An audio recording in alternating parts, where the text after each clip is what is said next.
Hey guys, welcome to my YouTube channel, Genuinely Intellectual. Thank you so much for stopping by.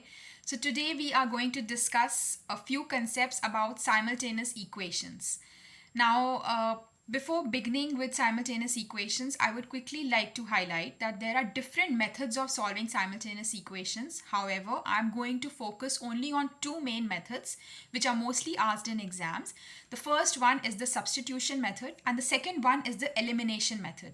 So in today's session, I'll be discussing about the substitution method, and maybe in tomorrow's session, I'll be discussing about the elimination method. Now, let's start. So to begin with, what are simultaneous equations? Simultaneous equations are a set of two or more equations which share common variables like x, y, and z. Now, when you have any one unknown variable, let's say I have an unknown variable called x, how many minimum equations do I need to solve for that x? Only one. Similarly, if I have two unknown variables, I need a minimum of two equations to solve for those unknown variables. And when I have three unknown variables, let's say x, y, and z, how many unique equations do you need to solve for those? At least three unique equations.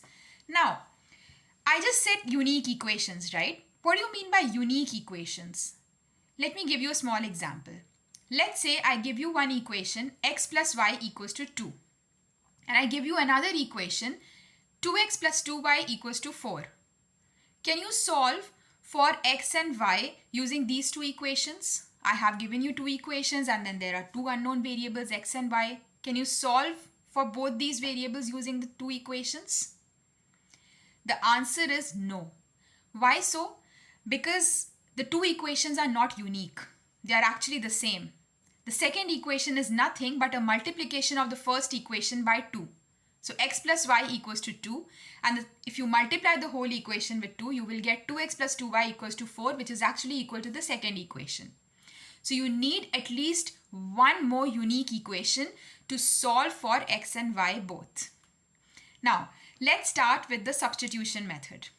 Now, as the word suggests, substitution method basically means that if you have two set of equations, you are going to take the value of one unknown variable in terms of the other unknown variable, and that you are going to substitute into the other equation to find the value of the unknown variables. I'm sure you didn't understand what I say. So let's get started with a small example. So as you can see on the screen, the two equations given are 2x plus y equal to 8 and 3x minus y equals to 2. So if you see the first equation, in the first equation, y is equals to 8 minus 2x. So now we have basically found out the value of y in terms of x. Now this value of y I'm going to substitute into my other equation, which is 3x minus y equals to 2. So my second equation becomes 3x minus 8 minus 2x equals to 2. So you see what I have done here? I have only got one unknown variable in this whole equation, which makes it much easier to be solved. So I can easily find out the value of x from this equation, and once I get the value of x, I can just put it in any one of the equations to find the value of y. So that's how we solve the simultaneous equations using the substitution method. So this equation can be solved like this, as shown.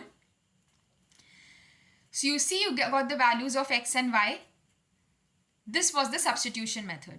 It's pretty easy to use. It's just that you need to make sure of one more main thing, and that is that both the equations should be unique when you are trying to solve the values of the unknown variables using this substitution method. I hope you enjoyed this session. Tomorrow I will be discussing about the elimination method of solving simultaneous equations. Thank you so much for watching, and if you liked my video, please don't forget to like, comment, share and subscribe, so that would probably give me some motivation to make more such videos. Thank you so much for watching and I wish you all the best. Bye.